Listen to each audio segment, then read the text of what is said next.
Merci.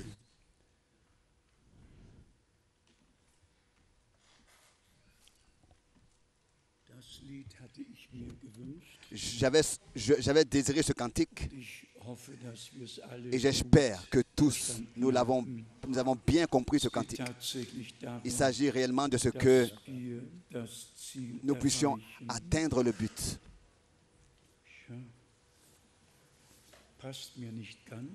Je ne veux pas tellement ôter ma veste, mais bon.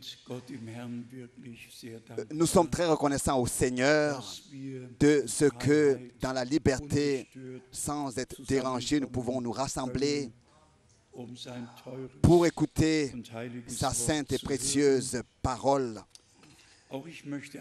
Je voudrais aussi, dans le monde entier, vous tous qui êtes en ligne, online, nous voulons vous souhaiter les bienvenus et les riches bénédictions de Dieu de tout notre cœur.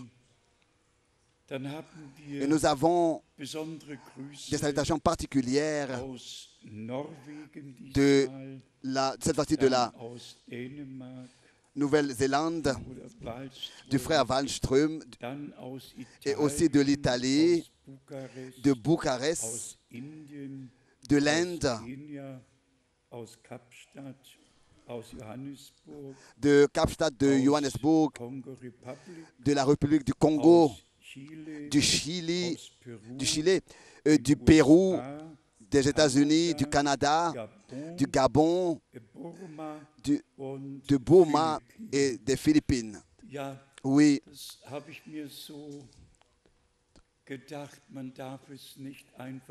J'ai pensé à ça, on ne peut pas comme ça ne pas manquer de mentionner toutes ces salutations. Nous sommes liés de tout notre cœur dans le Seigneur avec nos frères et nos sœurs dans le monde entier. Et nous savons qu'ensemble, nous serons auprès du Seigneur. Nous prendrons place à cette grande et longue table et nous prendrons part avec le Seigneur au festin des noces. Et je ne veux pas aussi manquer de vous saluer tous, particulièrement de tous les pays voisins, de la Finlande. Et quand on regarde de la droite et à la gauche, tous les pays voisins sont représentés. Que Dieu le Seigneur vous bénisse tous et soit avec vous tous. Et que ces 2 jours soient particulièrement bénis, soient des jours particuliers dans nos vies de croyants par la grâce de Dieu. Nous avons aussi, ensemble avec le frère Tati, nous avons eu un voyage puissant. Où est le frère Tati? Lève-toi, s'il te plaît. Frère Tati? Oui, que Dieu te bénisse très particulièrement. C'est vraiment le meilleur traducteur de l'anglais en français. Et je suis très reconnaissant au Seigneur de ce que, ensemble, nous avions pu entreprendre ces voyages par le Sénégal, par le Mali et par la Côte d'Ivoire. Et vous savez, le Sénégal et le Mali sont 2 pays islamiques, 2 républiques islamiques. Il y a très peu de chrétiens dans ces pays. Ça n'a pas d'importance de quelle direction ils sont et de quelle dénomination ils appartiennent, mais malgré tout, il y a des centaines qui sont venus sous l'écoute de la parole de Dieu et aussi de différentes dénominations pour écouter la parole du Seigneur. Et le point culminant était bien sûr à Abidjan, en Côte d'Ivoire, et on disait que plus de 8000 personnes dans 2 réunions étaient présentes pour écouter la parole de Dieu. Et si j'ai bien compris, ils croient tous, comme le dit les Écritures, et sont baptisés, sont croyants bibliques et baptisés bibliquement au nom du Seigneur Jésus-Christ. Et ce que Dieu a promis pour nos jours et a préparé pour nos jours, ils l'ont reçu et accepté de tout leur cœur. Et avant le voyage, nous avons eu encore une réunion de frères avec 37 frères. Et vous savez qu'avec les prédicateurs, Dieu a beaucoup de difficultés et parce que tous veulent avoir raison et on ne peut pas comme ça avoir tant de raisons. Nous devons seulement donner raison à Dieu et croire comme le dit les Écritures et ne rien ajouter et ne rien retrancher. Personnellement, depuis que notre bien-aimé frère Chafrik m'a donné cette prédication avec le titre « Dans sa présence », une prédication de frère Branham, et elle me touche le cœur. Et nous avons besoin de réunions dans lesquelles Dieu peut se manifester. Des réunions dans lesquelles, tel qu'il est écrit ici dans cette brochure et plusieurs fois dans cette prédication, en sa présence, tel qu'il est dit de frère Branham dans cette prédication, que personne dans la présence de Dieu reste tel qu'il est. Et que tous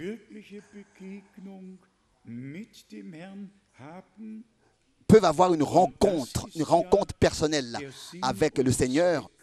Et ça, c'est l'objectif de nos réunions que nous tenons. Il ne s'agit pas d'établir une relation avec le prédicateur, mais d'établir une relation par la prédication de la parole avec Dieu pour que les hommes reçoivent leur communion et leur relation avec Dieu et de cette relation peuvent faire leurs expériences avec le Seigneur. Je ne vais pas lire tous ces versets. Mercredi en partie, je l'ai fait déjà. Mais ici, frère Branham dit, citation, « Quand les hommes viennent dans la présence de Dieu, cela a une très grande influence sur toute leur conduite. » Seulement cette phrase suffirait. D'abord, nous devons comprendre que vraiment, dans une réunion dans laquelle seulement la parole de Dieu est prêchée, c'est là que nous avons la possibilité d'être rassemblés et que nous sommes rassemblés dans la présence de Dieu. Là où sa parole est seulement sa parole est prêchée. Tel que le Seigneur, dans l'Ancien Testament, avait son peuple de l'Alliance et qu'il avait rassemblé son peuple et que c'était lui directement qui avait parlé avec son peuple de la colonne de feu, de la nuée, il descendait parmi eux et parlait avec eux. C'est ainsi que nous avons, d'une manière nouvelle, de manière fraîche, par la grâce de Dieu, reçu la parole de Dieu révélée. Et c'est Dieu directement qui parle avec nous. Et la citation suivante, citation, « Dans la présence de Dieu, des grands prédicateurs ont été capables, par la parole de Dieu, d'apporter la présence de Dieu dans la réunion. » Et quand est-ce que cela se passe? Si ceux qui écoutent sont disposés et suivent, si Dieu par la prédication peut atteindre, peut faire en sorte, si cela peut réussir à Dieu, que toute la réunion est consciente de ce que c'est qu'une réunion. Dieu est présent et nous pouvons expérimenter ce qu'il nous a promis dans sa parole. Ensuite, il est dit ici, citation, « Rassemblez-moi Israël, car je vais parler avec eux. » Toujours de nouveau, il s'agit de rassembler le peuple de Dieu pour que le Seigneur parle avec nous par sa grâce. Nous pouvons continuer dans cette prédication, c'est le sujet en sa présence. En allemand, la série 4 et ensuite le numéro 6. Simplement précieux, précieux. Si nous pouvions nous représenter devant les yeux que nous vivons encore dans les jours de la Bible et que nous avons été ramenés dans les jours de la Bible et que ce n'est pas seulement pour prendre part à des réunions comme si on prendrait part à un cours, mais c'est pour expérimenter Dieu le Seigneur de la même manière qu'il a été expérimenté dans l'Église primitive au commencement. Ensuite, il est écrit ici, citation, « Si nous venons dans sa présence, si un homme, une fois, vient dans sa présence, il est pour toujours transformé. » Je crois que nous l'avons expérimenté. Nous avons eu une conversion originale, une régénération, une nouvelle naissance. Nous avons, par la grâce de Dieu, expérimenté Dieu personnellement. Et l'homme spirituel doit grandir, doit croître. Et cela aussi va à ça. Encore la citation. Regardez à Abraham, regardez à Moïse, regardez à Pierre, regardez à Paul. Au moment où ils vinrent dans la présence de Dieu, ils se sont reconnus eux-mêmes en tant que pécheurs.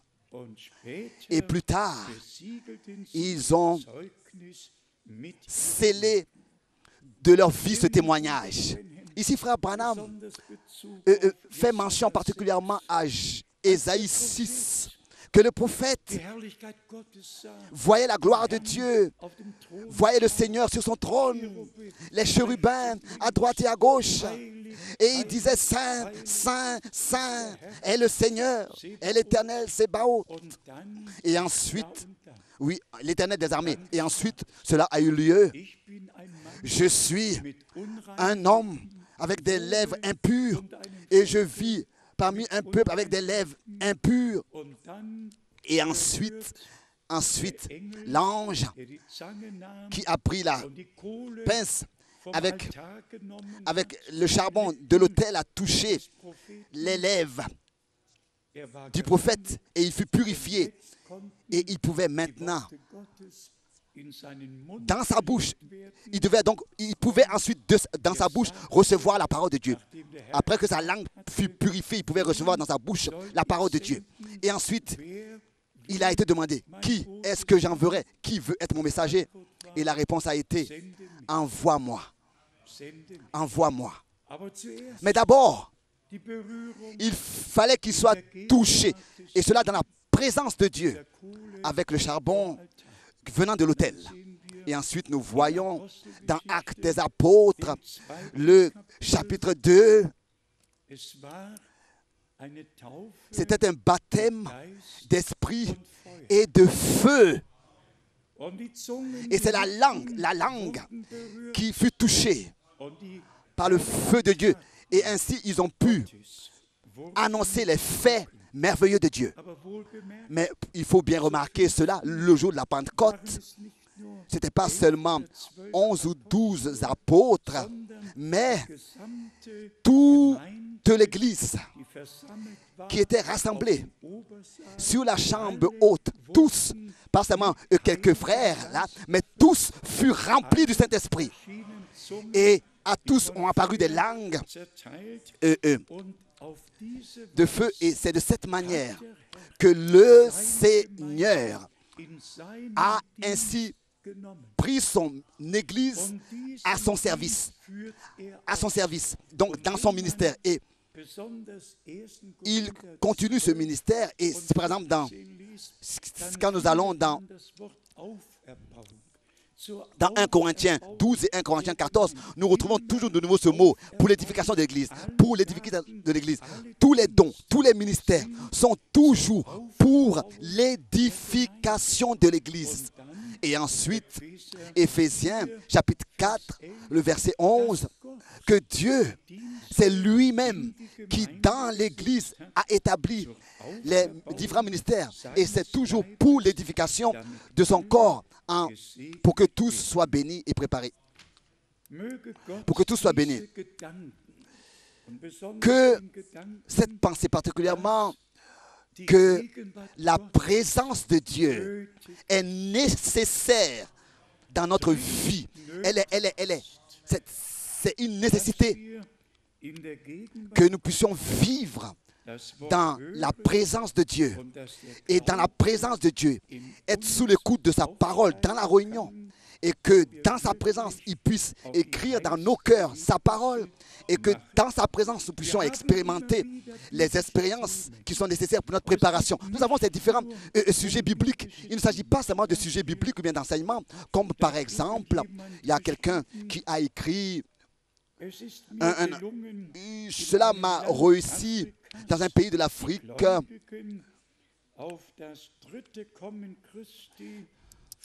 de préparer les croyants pour le troisième retour du Christ. Pour nous, il faudrait d'abord qu'on puisse réussir à préparer les croyants pour sa deuxième venue. Pour sa deuxième venue. Bon, il n'y a pas de troisième retour, mais il dit pour sa troisième venue. Mais il y en a qui disent que le Seigneur est déjà venu et ils attendent maintenant ensuite à une troisième venue du Seigneur. Non. Et je voudrais aussi dire la chose suivante. Ici, nous avons la citation du frère Branham. Il y a 3 venues du Seigneur pour l'Église.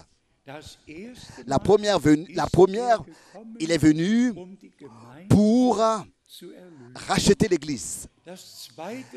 La deuxième fois, il vient pour enlever, pour prendre l'Église rachetée au festin des noces de l'agneau. Et la troisième fois, il vient avec l'Église pour établir le règne de 1000 ans.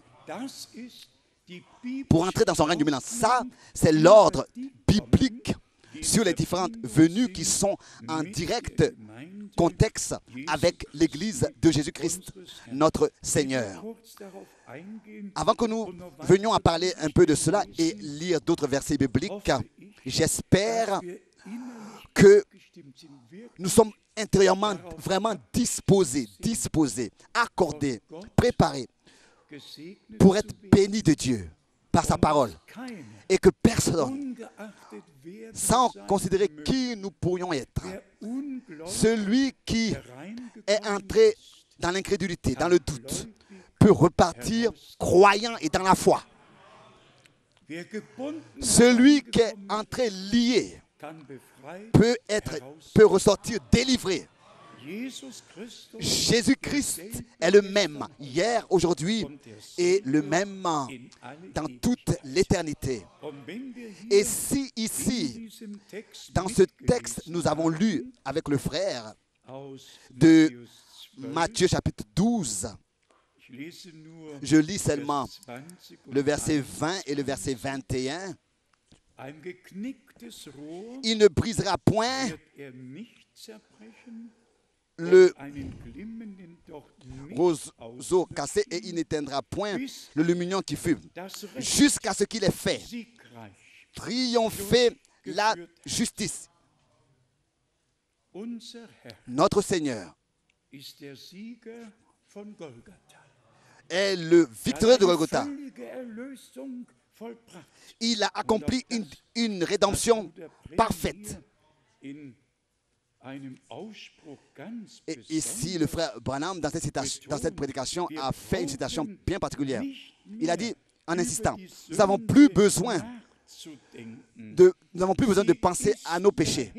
Ils sont expiés. Ils sont sous le sang. Personne n'a besoin aujourd'hui de confesser un péché qui a eu lieu il y a 30 ans, 40 ans, 25 ans. Il est déjà sous le sang. Si tu l'avais confessé autrefois, si nous venons ici nous rassembler, c'est pour dire, oh Seigneur, fais-nous grâce. S'il y a quelque part une pensée encore, aujourd'hui, si c'est pour... Bon, ce qui s'est passé il y a 20 ans, il y a 30 ans, ne m'occupe pas aujourd'hui. Cela est sous le sang. Mais ce qui s'est passé maintenant, dans les jours maintenant, c'est ces choses pour lesquelles nous devons nous repentir et apporter cela devant le Seigneur. Et lui demander, fais-nous grâce. Dans ta présence, rien ne peut se tenir si ce n'est que c'est sous le sang. Ça a été apporté sous le sang. Ça a été apporté sous le sang. Donc, il a, comme il est écrit ici, il a vaincu et le troisième jour, il est ressuscité. Donc le verset 20, la fin du verset 20, jusqu'à ce qu'il ait fait triompher la justice. Triompher la justice. Donc le troisième jour, il est ressuscité et il a dit, j'ai vaincu la mort et j'ai les clés du séjour des morts. Donc triompher la justice. Ensuite le verset 21, et les nations espéreront en son nom. Nous avons aussi mis notre espérance en lui.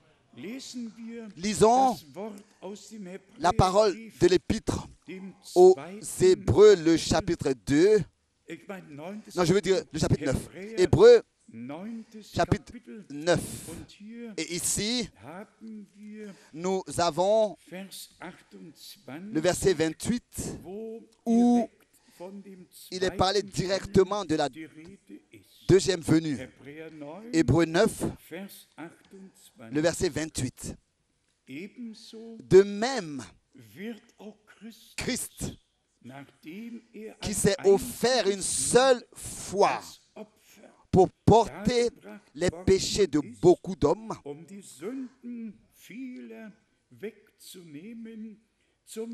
apparaîtra sans péché une seconde fois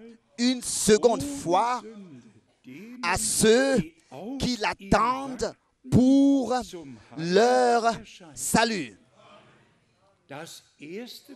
La première chose, la première fois, il est venu pour nous racheter. La seconde fois, il vient pour nous prendre auprès de lui à la maison. Ensuite, nous avons les paroles merveilleuses dans l'évangile de Luc au chapitre 12.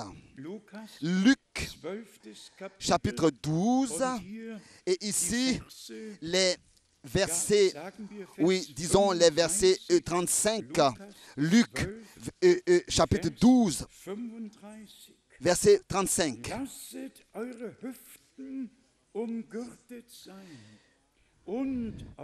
Que vos reins soient saints et vos lampes allumées. Car vous soyez semblables à des hommes qui attendent. Être semblables à des hommes qui attendent que leur maître. Donc, il relit le verset 35. Que vos reins soient saints. En allemand, que vos reins soient revêtus. Allons dans Éphésiens 6, au verset 14. Éphésiens 6, verset 14. Peut-être déjà verset 13. C'est pourquoi prenez toutes les armes de Dieu. Pas tes armes ou bien mes armes, mais toutes les armes de Dieu. Prenez, afin de pouvoir résister dans le mauvais jour et tenir ferme après avoir tout surmonté. En allemand, revendiquer tout ce qui nous appartient, après avoir tout surmonté. Verset 14. Tenez donc ferme. Ayez à vos reins la vérité pour ceinture. Tenez-vous donc ferme. Et relis le verset 14. Ayez à vos reins la vérité pour ceinture. Donc, pas seulement les reins, comme on a lu dans Luc, saint, mais ici, il est dit, au verset 14, revêtus par la vérité, par la ceinture de vérité, revêtez la cuirasse de la justice, mettez pour chaussures à vos pieds le zèle que donne l'évangile de paix. Prenez, verset 16, prenez par-dessus tout cela le bouclier de la foi, avec lequel vous pourrez éteindre tous les traits enflammés du malin.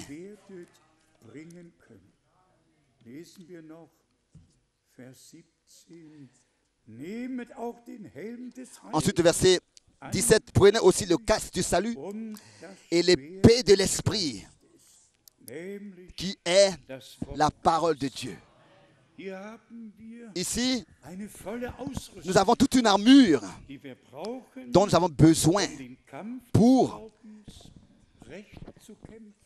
combattre de manière correcte le combat de la foi, revendiquer tout ce qui nous appartient, tout surmonter et porter la victoire qu'il a acquise déjà pour nous, car la victoire de notre Seigneur est notre victoire. Elle a eu lieu déjà pour nous tous. Et ensuite, nous avons ici dans 1 Corinthiens, au premier chapitre, tel que l'apôtre Paul, ici, qui directement, ici, simplement vient et parle de ce sujet et met les points sur les i dans 1 Corinthiens, le chapitre 1. Et ici, lisons le verset 1 et aussi le verset 7 jusqu'au verset 9. Paul, 1 Corinthiens chapitre 1, verset 1. Paul appelé à être apôtre de Jésus-Christ par la volonté de Dieu. Et le frère Sosthène.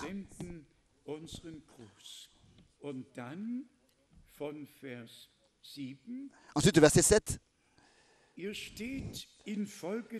De sorte qu'il ne vous manque aucun don dans l'attente où vous êtes de la manifestation de notre Seigneur Jésus-Christ.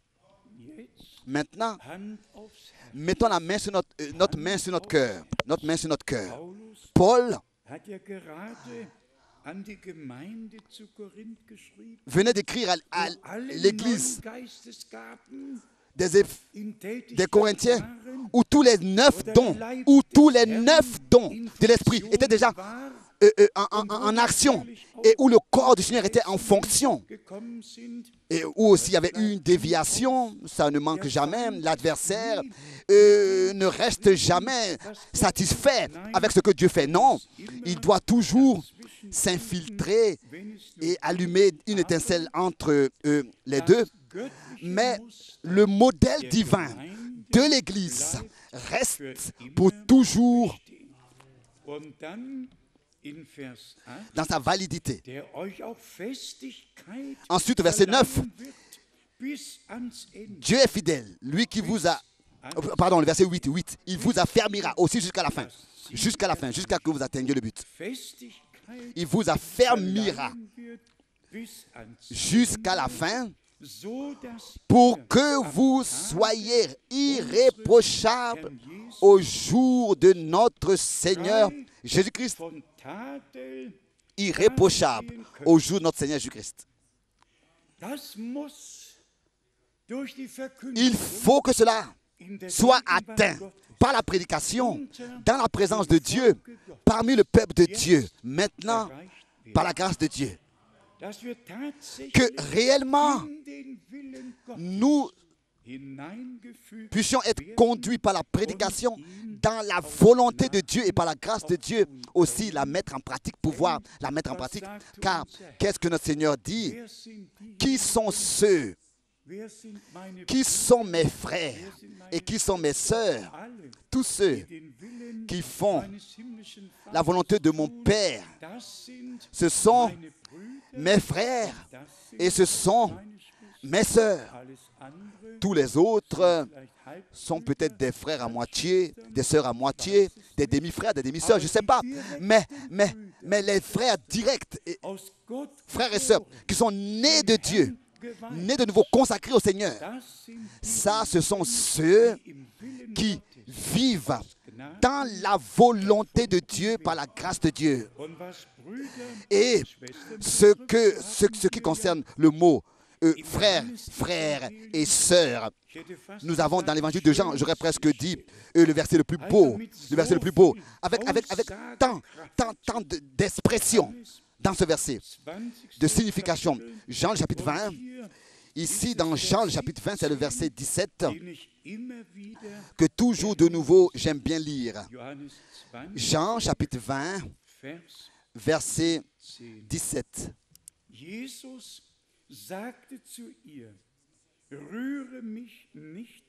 Jean 20, verset 17. Jésus lui dit, ne me touche pas, car je ne suis pas encore monté vers mon Père. Mais va trouver mes frères. Mais va trouver mes frères. Et dis-leur que je monte vers mon Père et votre Père. Vers mon Dieu et votre Dieu. Va trouver mes frères.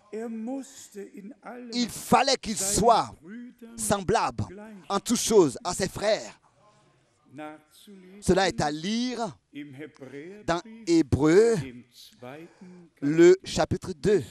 Vous savez, ce qui me réjouit, que simplement, nous avons seulement besoin d'aller d'écriture en écriture, et nous pouvons aller d'écriture en écriture, sans rien dire de nous-mêmes. Nous lisons seulement, et nous disons, c'est ainsi dit le Seigneur. Notre foi est fondée bibliquement, et c'est Dieu. Nous lisons simplement ce qui est écrit, sans rien ajouter et retrancher. Et c'est ainsi que Dieu nous couronne de grâce et de miséricorde. Ici, dans Hébreux, le chapitre 2, nous lisons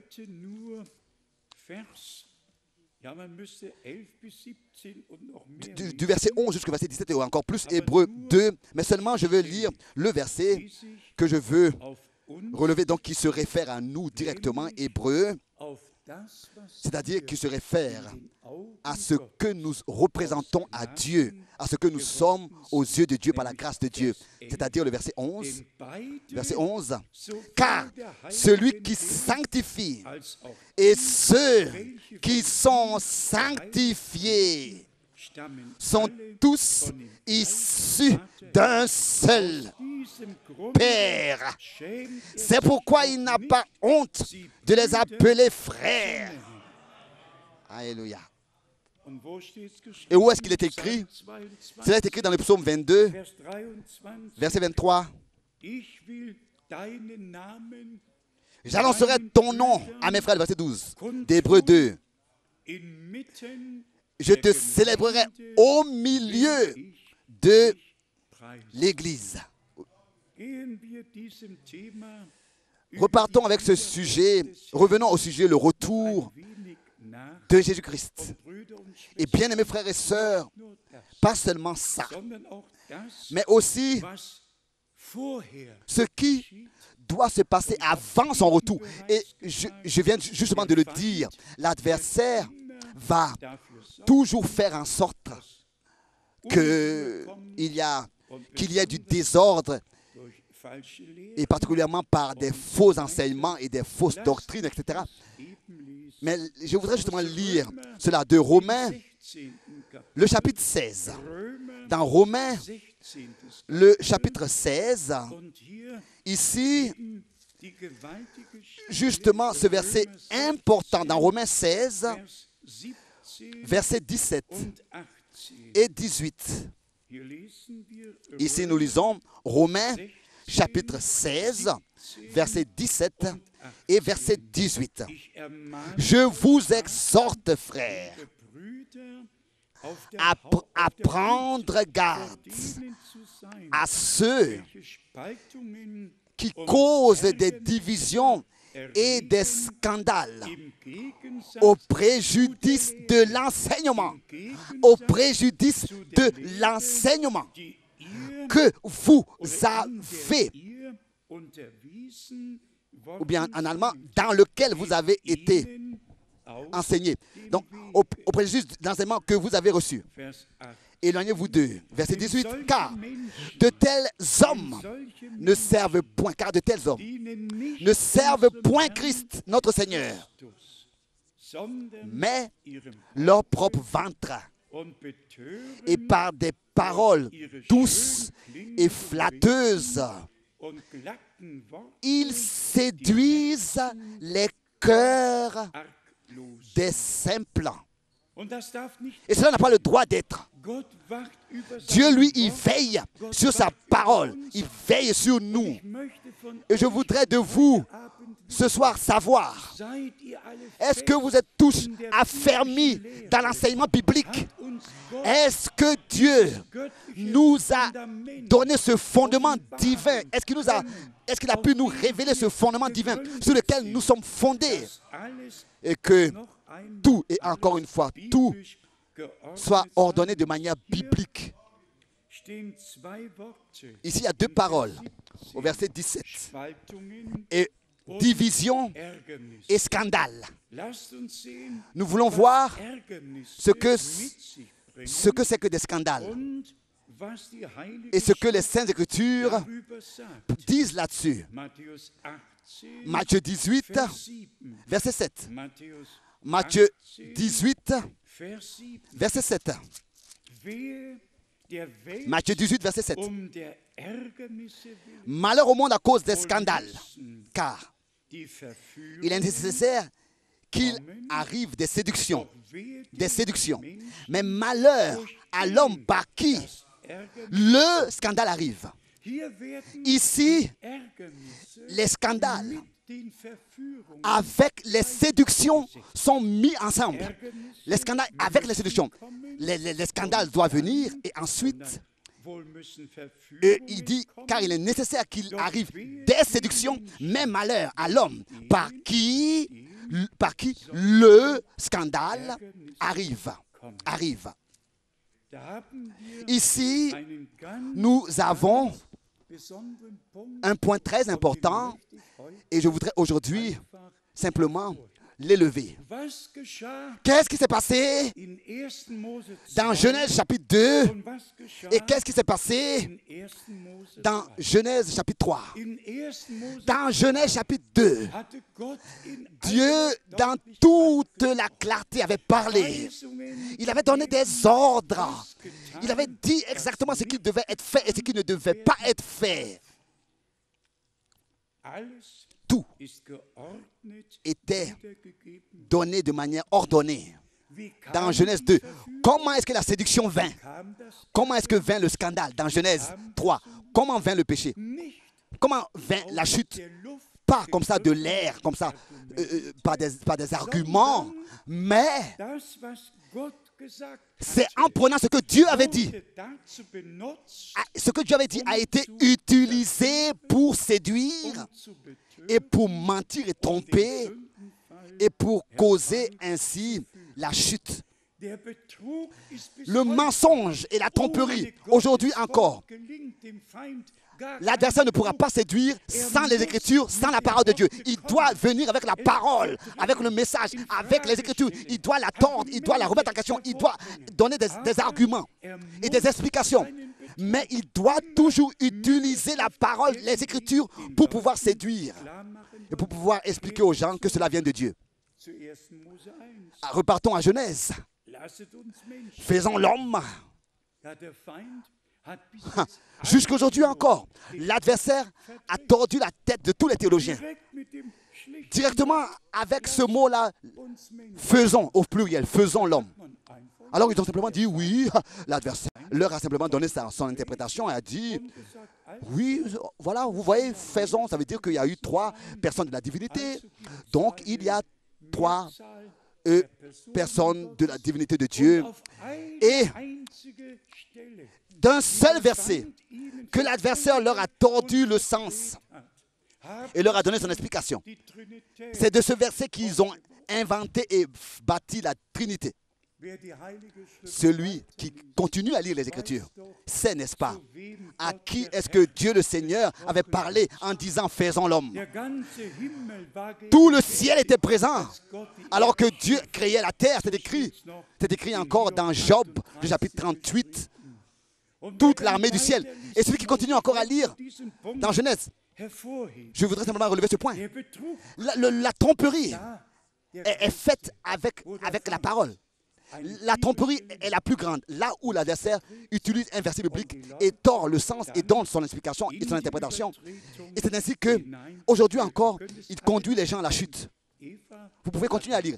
Ève a aussi dit, oui, le serpent m'a séduit. Pourquoi? Parce qu'elle n'avait pas la parole originale. Elle n'avait pas laissé la parole de Dieu originale telle que Dieu l'avait dite. Mais cela a été tordu. Pensez à l'histoire de l'épreuve de notre Seigneur dans Matthieu 4, dans le désert. Il est écrit. L'adversaire vint et dit, il est écrit. Il envoyera ses anges et ils vont te porter sur leurs mains. Il est écrit. Il a dit, il est écrit. Et le Seigneur lui a dit, toujours de nouveau, oui, mais il est aussi écrit. Regardez tous les autres versets bibliques. L'adversaire trompe les hommes en utilisant la parole, en la tordant et l'interprétant et infiltrant ses pensées dans la parole de Dieu. Et ça, c'est justement les scandales, ça, c'est justement les séductions. Et c'est de ça qu'il s'agit aujourd'hui. Par exemple, si quelqu'un parle de la troisième venue du Christ,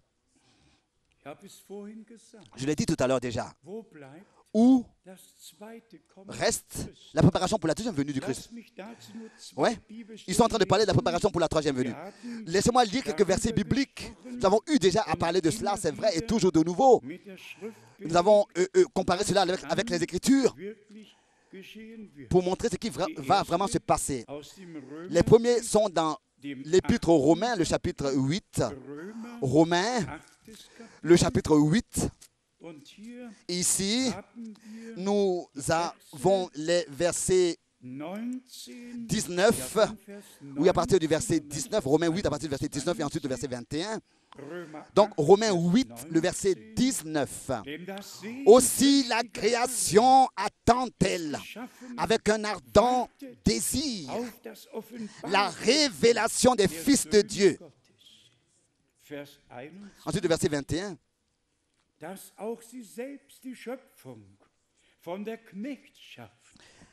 Avec l'espérance qu'elle aussi sera affranchie de la servitude, de la corruption, pour avoir part à la liberté de la gloire des enfants de Dieu.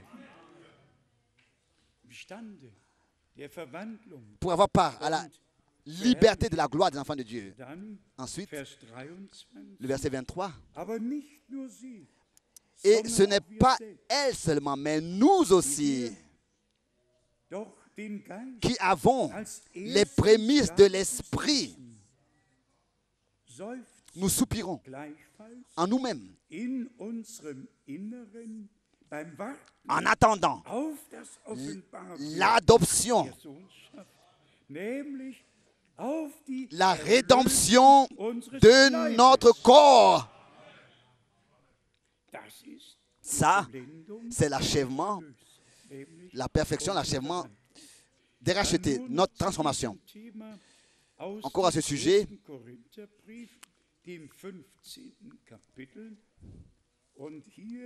dans 1 Corinthiens chapitre 5, à partir du verset, dans 1 Corinthiens chapitre 15, à partir du verset 53.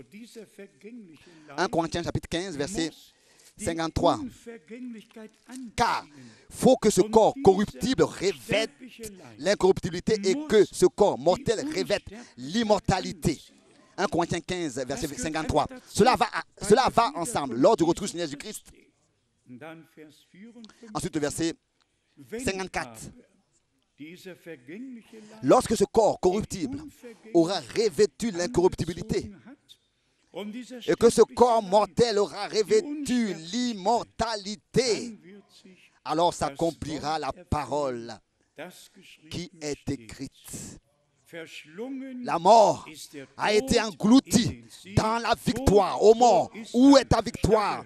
Ô mort, où est ton aiguillon?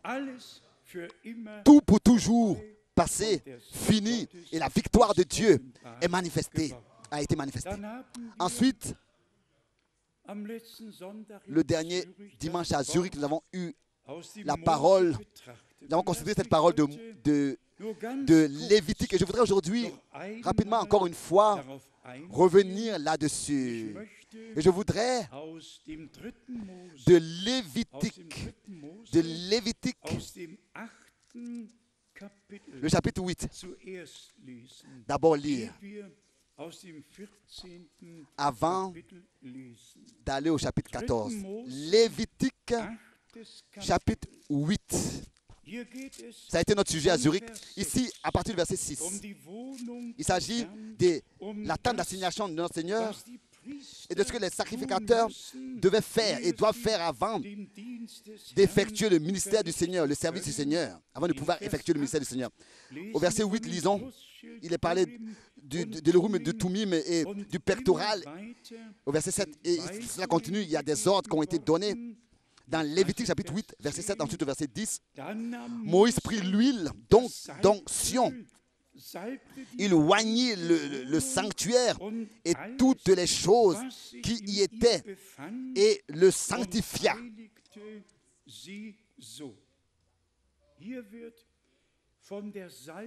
Ici, il est parlé de l'onction et de la consécration, toujours de nouveau et toujours de nouveau.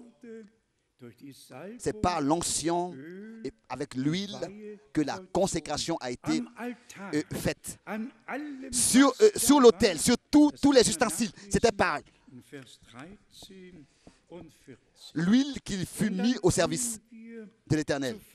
Jusqu'au verset 13, ensuite, allons au verset 23. Et ici, il nous est dit comment est-ce que le bélier a été égorgé par lequel l'expiation devait être apportée. Il nous a montré comment est-ce qu'il devait être sacrifié. Et vous allez tout de suite voir pourquoi rapidement je lis cela. Verset 23, Lévitique 8, chapitre 8, verset 23. Moïse égorgea le bélier, prit de son sang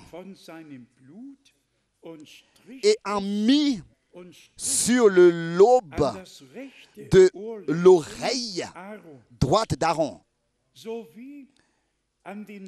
le pouce de sa main droite et sur le gros orteil de son pied droit. Avant que le peuple apporte le sacrifice et que la même chose soit faite sur chacun, c'est-à-dire chacun qui a mené son sacrifice a reçu la même chose. Ici, comme il est dit, tel qu'on vient de le lire au verset 23. Mais d'abord, c'était Aaron et ses fils. C'est à eux qu'on devait faire cela. Prendre le sang et mettre ça sur l'oreille, sur le pouce et le gros orteil. Avant de le faire à ceux qui viendraient apporter le sacrifice, il fallait qu'eux-mêmes, on leur fasse la même chose. Et c'est ainsi que par la grâce de Dieu, ils seraient consacrés d'abord eux-mêmes à Dieu. Et tout le peuple ensuite. Ensuite, nous voyons d'abord l'oreille, ensuite le pouce, donc la main, ensuite l'oreille, et pardon, l'orteil.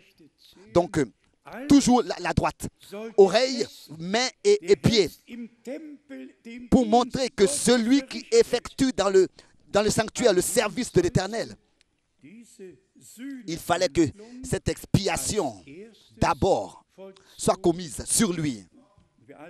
Et tous nous savons que ici c'est l'huile d'onction qui a été versée sur la tête d'Aaron et tous furent oints et consacrés ainsi. Cela est à lire au verset 12.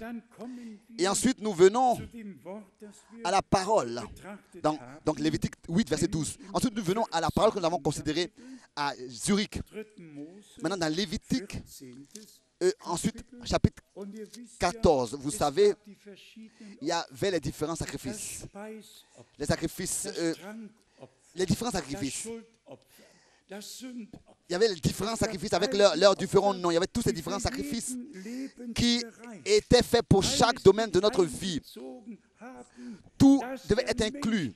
Que l'homme de la tête jusqu'aux pieds soit... Cela pour montrer que l'homme de la tête jusqu'aux pieds est réconcilié avec Dieu, est placé au service de Dieu. C'est à cause qu'il y a les différents sacrifices avec les différentes significations. Ensuite, au chapitre 14, Lévitique, chapitre 14, nous lisons verset 13. Il égorgea l'agneau dans le lieu où l'on égorge les victimes expiatoires et les holocaustes dans le lieu saint.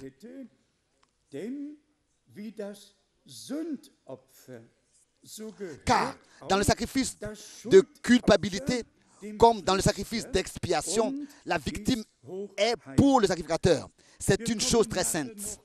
Nous allons encore repartir à cela dans Hébreux. Continuons à lire ici, au verset 14. Le sacrificateur prendra du sang de la victime de culpabilité. Il en mettra sur le lobe de l'oreille droite de celui qui se purifie, sur le pouce de sa main droite et sur le gros orteil de son pied droit.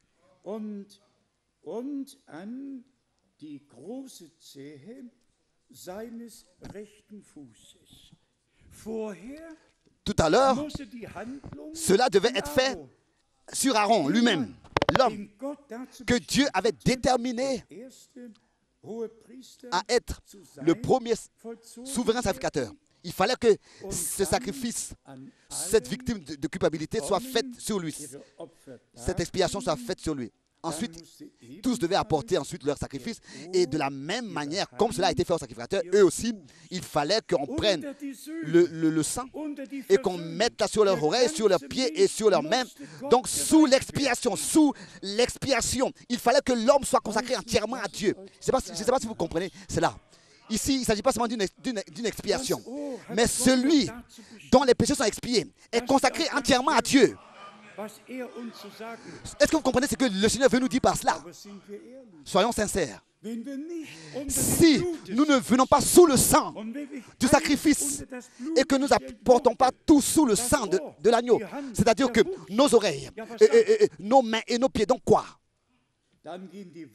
Alors ça veut dire que les paroles de l'alliance n'ont aucune signification pour nous. Et elles ne nous touchent pas le cœur. La réconciliation avec Dieu était la chose la plus importante. L'expiation par le sang devait être apportée. La victime de culpabilité, d'expiation devait être apportée. Et ce qui était important, c'est que l'homme pour lequel cela était apporté, lui-même, qui apportait le sacrifice, il devait être entièrement consacré à Dieu. Son oreille, sa main et son pied, tout son corps, de la tête aux pieds, devait être consacré à Dieu. Et ce qui m'a déjà touché le cœur hier, et donc le dimanche dernier à Zurich, je vais le lire maintenant, à partir du verset 15. Le sacrificateur prendra du log d'huile et il en versera dans le creux de sa main gauche. Dans le creux de sa main gauche. Le sacrificateur trempera le doigt de sa main droite dans l'huile qui est dans le creux de sa main gauche. Et il fera avec le doigt 7 fois l'aspersion de l'huile devant l'Éternel. Aussi le nombre 7 a une grande signification, joue un grand rôle dans le royaume de Dieu jusqu'à dans l'Apocalypse. Et ensuite, suit ce qui est aussi très important au verset 17. Le sacrificateur mettra de l'huile qui lui reste dans la main sur le lobe de l'oreille droite de celui qui se purifie, de celui qui est venu et qui a apporté la victime de culpabilité, de celui qui se purifie, celui pour qui l'expiation a été apportée, celui pour qui le bélier a été égorgé, celui pour qui le sang a coulé, lui, pour qui est valable ce qui est écrit ensuite. Le sacrificateur, verset 17, mettra de l'huile qui lui reste dans la main, sur le lobe de l'oreille droite, de celui qui se purifie. De celui qui se purifie. Sur le pouce de sa main droite et sur le gros orteil de son pied droit. Par-dessus. Par-dessus, donc sur l'endroit. Par-dessus, sur l'endroit. À la place où le sang de la victime de culpabilité a déjà été placé. Ça, c'est l'évangile, bien mes frères et sœurs, déjà dans l'Ancien Testament. Ça, c'est un message du salut. Tout ce qui est sous le sang. Et de cette manière, dans la réconciliation avec Dieu, plus tard, sera loin. La même oreille, le même pouce et le même gros orteil, où le sang a été placé. Maintenant, l'huile d'onction vient. L'onction vient à la même place. Loué et exalté soit le nom du Seigneur. D'abord par le sang racheté, justifié une fois pour toutes, et ensuite baptisé d'esprit et de feu, et consacré ainsi par Dieu pour le ministère. Le troupeau racheté par le sang est consacré à Dieu, appartient à Dieu. Ici, nous voyons vraiment l'onction, la consécration qui est vraiment commise par le Saint-Esprit. La consécration a lieu par le Saint-Esprit. On ne doit pas seulement comprendre cela, lire cela, mais comprendre que ces exemples de l'Ancien Testament, là, ont un caractère, une signification liée à l'histoire du salut. Dieu, réellement, par tous ses sacrifices, par tout ce qui déjà a eu lieu dans l'Ancien Testament, a déjà annoncé à l'avance ce qui allait se passer dans ce sacrifice unique. Car le sang de la nouvelle alliance, quand le sang de la nouvelle alliance coulera et que l'Église du Nouveau Testament sera placée sous le sang de l'agneau. Nous avons aussi chanté dans les cantiques. Nous chantons Golgotha plus que toutes les autres choses.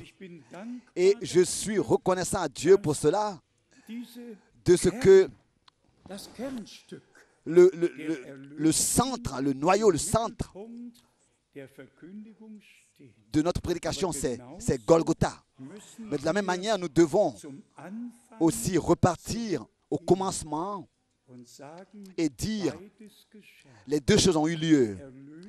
La rédemption par le sang et le troupeau racheté par le sang. L'Église primitive s'est rassemblée dans la chambre haute et quand le jour de la Pentecôte fut accompli, un vent tumultueux s'est fait entendre du haut des cieux. Et ils furent tous remplis du Saint-Esprit. Et ils ont commencé à parler en autre langue, telle que le Saint-Esprit leur donnait de s'exprimer. Notre question est la suivante, bien-aimés frères. Où est-ce que nous nous tenons maintenant? Nous sommes rachetés, nous avons accepté le message et ça, nous pouvons le dire avec raison. S'il vous plaît, tenez-vous bien, mais je vais le dire quand même. Nous ne nous différons pas seulement de toutes les autres communautés et religions. Nous nous différencions aussi de toutes les différentes directions à l'intérieur du message. Ça, il faut avoir le droit de le dire une fois. Nous nous différencions de tout. Comme c'était autrefois, c'est ainsi que c'est aujourd'hui encore. Le Seigneur bâtit son Église. Et aucun enseignement étranger, aucune interprétation à sa place dans l'Église. Seulement la vraie prédication. Tout le reste est un corps étranger, dérange. Et nous avons déjà dit ces choses ici en insistant. Il y a seulement deux influences, deux domaines d'influence. L'un, c'est l'Esprit de Dieu, l'influence de l'Esprit de Dieu. Et sur qui est-ce que vient l'Esprit de Dieu? Ce qui fut oint, ceux qui auparavant ont été touchés par le sang de la réconciliation. Hein? Ici, au lobe de l'oreille, ici au pouce, à la main et ensuite au pied. Et c'est sur eux, là où le sang a produit son effet, c'est là que l'onction suivit. Et ces versets-là sont très importants. Ces versets, donc les endroits qui ont été purifiés par le sang. Tout ce qui a été purifié par le sang, c'est ensuite là que l'onction peut venir et la consécration peut venir par le Saint-Esprit. Chacun peut s'examiner pour voir dans quel état il est. Pas seulement le pouce droit, mais toute la main. Pas seulement le lobe de l'oreille, mais toute la tête. Pas seulement le gros orteil droit, mais vraiment tous nos pieds, donc de la tête aux pieds.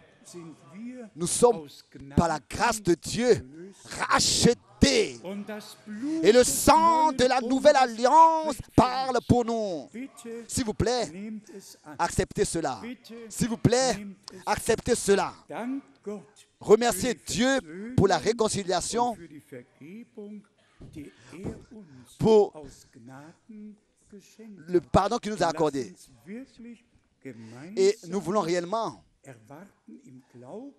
nous voulons nous attendre dans la foi réellement. Je voudrais presque dire, à cause des promesses, nous ressentons directement la venue du Seigneur. Le troupeau du Seigneur, le troupeau des rachetés forme le corps du Seigneur. Et que tous, par un seul esprit, nous seront baptisés pour former un seul corps, dans un même esprit. Et que Dieu, de cette manière, à la fin, ramène l'Église de la même manière. Il la placera de la même manière, glorieuse. Il l'utilisera de cette même manière. Il la rendra une bénédiction pour tous. Résumons ce que nous avons ici aujourd'hui, ce que nous voulions, ce que le Seigneur voulait nous dire. Plus de propre chemin, plus de propre volonté, de propre pensée, de propre enseignement, rien de propre. Vraiment rien, plus rien de propre. Seulement une soumission entière à 100% sous la main puissante de Dieu. D'être soumis entièrement dans la parole et à la parole de Dieu, dans le plan de Dieu, par la grâce de Dieu. Et pour cela appartient la consécration. La consécration. Et à cela appartient la rédemption. Nous l'avons déjà tous, comme souvent chanté, sous le sang précieux, oh, sous le sang, sous le fleuve saint. Nous l'avons souvent chanté. Et je suis convaincu que nous avons plus expérimenté que nous pourrions peut-être le constater en nous. Cela pourrait même être ainsi qu'il y en a qui pensent en eux-mêmes, oh, rien ne s'est changé. Je vais à mon travail, comme toujours. J'effectue ma profession, comme toujours. Ça, c'est les choses extérieures. Les choses extérieures restent. Mais dans notre cœur, nous avons été régénérés. Intérieurement, nous avons été transformés. De notre cœur, nous avons reçu la relation avec Dieu. La relation avec Dieu. L'extérieur va encore plus tard être transformé. Nos corps seront transformés. Alors, nous allons revêtir l'incorruptibilité. et la mortalité revêtira l'immortalité. Mais cela concerne nos corps extérieurs. Par notre âme, nous sommes absolument et entièrement rachetés, entièrement justifiés. Oh, on pourrait lire les versets bibliques merveilleux de l'Épître aux Romains et jusqu'à même dans Hébreux, que la rédemption est parfaite comme elle a seulement pu l'être de la part de Dieu. Croyez-vous cela? Nous sommes parfaitement rachetés. Et je voudrais que tous, pour leur personne, croient cela et prennent cela. Extérieurement, chacun va à sa profession, à son travail, à ses occupations. Chacun va à sa profession, à son travail. Combien de professions nous avons ici représentées? Toutes sortes de professions, n'est-ce pas, ici aujourd'hui, représentées. Chacun va à sa profession, à son travail, etc. L'acteur, ici il y a un avocat qui est assis, ici il y a un enseignant qui est assis. Nous sommes, n'est-ce pas, assis, ici, différentes personnes. Tous ont leur métier, ont leur profession. Mais ça, c'est l'extérieur. Mais intérieurement, dans notre cœur, il y a eu une transformation, une régénération qui a eu lieu. Et nous sommes reconnaissants à Dieu pour cela. Et aujourd'hui, nous allons nous mettre à la disposition de notre Seigneur et nous allons lui demander qu'il puisse,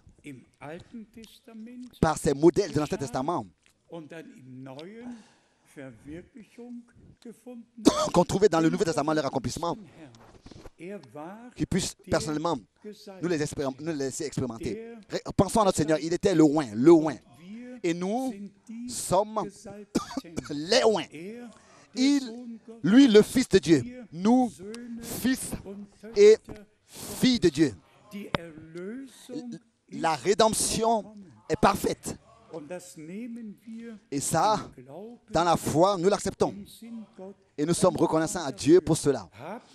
Avons-nous compris cette leçon? La victime de culpabilité a été apportée. Le sacrificateur a employé le sang. Il savait où est-ce qu'il devait le placer. Même dans les 40 paraboles que notre Seigneur a utilisées pour représenter le royaume de Dieu, on lit toujours de nouveau que celui qui a des oreilles pour entendre, qu'il entende. Par exemple, dans Matthieu 13, et ensuite dans Apocalypse, que celui qui a des oreilles, qu'il entende ce que l'Esprit dit à l'Église. Et je voudrais ici tirer une comparaison triste. Nous avons maintenant tous ces mouvements charismatiques et tous ces mouvements de ces réunions de guérison et tout ce qui pourrait avoir lieu. J'ai reçu un appel téléphonique que cette dame qui a conduit cette réunion de charismatiques a parlé du baptême du Saint-Esprit, comme si on parlerait de quelque chose comme ça au marché. Elle s'est moquée de ce sujet. Elle a raconté l'histoire d'un homme qui a reçu le baptême du Saint-Esprit dans les toilettes, au WC. Aujourd'hui, il y a tant de choses qui sont faites, et tant de théâtres qui sont faits devant la chair, et tout cela avec Alléluia, gloire à Dieu, praise the Lord, et ensuite, la musique suit, n'est-ce pas, adéquate. Et qu'est-ce qui manque? Ils parlent de l'onction. Mais ils ne sont même pas venus sous le sang, encore moins sous l'onction du Saint-Esprit. Ils font... Ils se jouent un théâtre à eux et aux autres. Et notre Seigneur a averti de ces menteurs et de ces oints. Il a dit qu'avant son retour, il y aura des faux Christ. Et tous ces gens apparaîtront. Et c'est peut-être raison que l'avertissement est donné. Ne vous laissez pas. Prenez garde à ceux qui... On a lu dans Romains 16, verset 17. Le Seigneur nous tient en garde. Il y en a qui restent où ils sont, n'est-ce pas? Ils restent dans la dénomination. Ils imitent l'action du Saint-Esprit. Mais les autres ont reconnu qu'une nouvelle alliance a eu lieu. Et que le sang de la nouvelle alliance dans lequel est la vie a coulé. Et que c'est par le sang de l'agneau que nous avons été rachetés. Et que l'adversaire n'a aucun droit sur nous. Et qu'ensuite, par l'onction du Saint-Esprit, nous sommes consacrés à Dieu en tant que troupeau racheté par le sang, consacrés au service de Dieu. Et ainsi,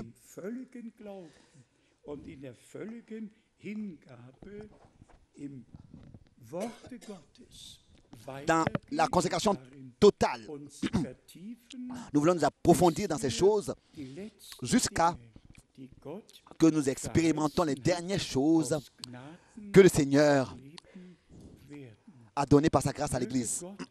Que Dieu le Seigneur puisse nous bénir. Êtes-vous prêts à consacrer vos oreilles, vos mains, vos pieds? Êtes-vous prêts à vous consacrer entièrement au Seigneur, de votre tête jusqu'à vos pieds?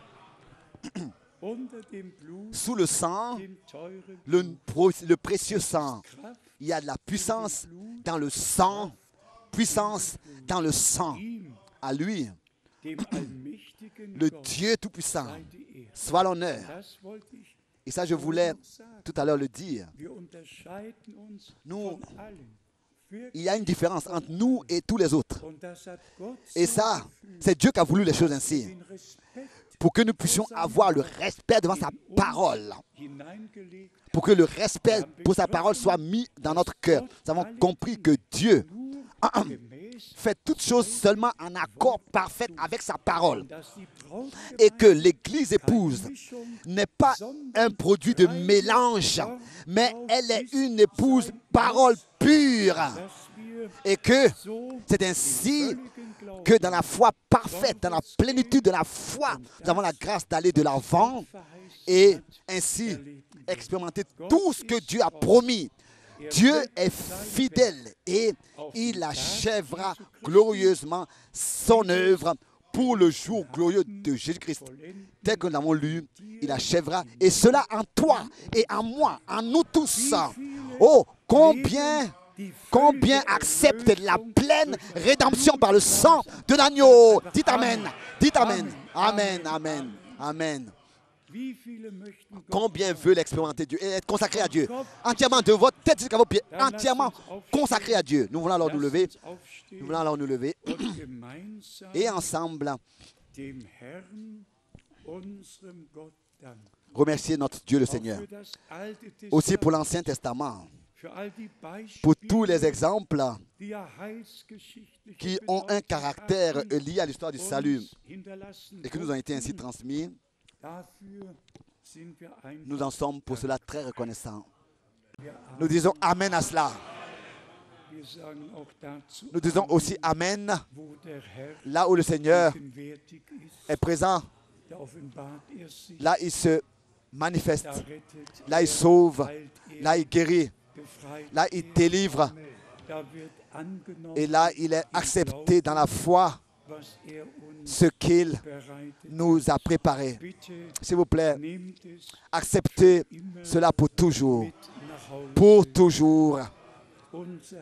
Notre Seigneur, en tant qu'agneau de Dieu, a versé son sang. Et en tant que souverain sacrificateur, il est entré dans le sanctuaire céleste et il a accompli là-bas au ciel. Il a donc, pour dire, documenté là-bas au ciel. La rédemption accomplie. L'adversaire peut accuser, peut menacer, peut faire tout ce qu'il veut. Cette documentation reste valable. La rédemption n'est pas accompli pour le temps, mais pour l'éternité. Le sang de l'alliance éternelle. Je ferai une alliance éternelle avec vous. Et les promesses de grâce données à David, je les accomplirai. car il a fait une alliance et les promesses sont oui et amen et il les accomplit dans sa présence. Dans sa présence. Cela a lieu. C'est accompli. C'est accompli. Le frère Schmidt va encore prier. Le temps est, n'est-ce pas, avancé, mais nous voulons encore annoncer quelque chose rapidement après la prière. Ô grand Dieu, nous voulons te remercier pour ta grâce et ta fidélité, de ce que tu as parlé avec nous et que, Seigneur, ta parole s'est confirmée en nous. Car, Seigneur, au ciel, tous ceux qui sont venus à toi.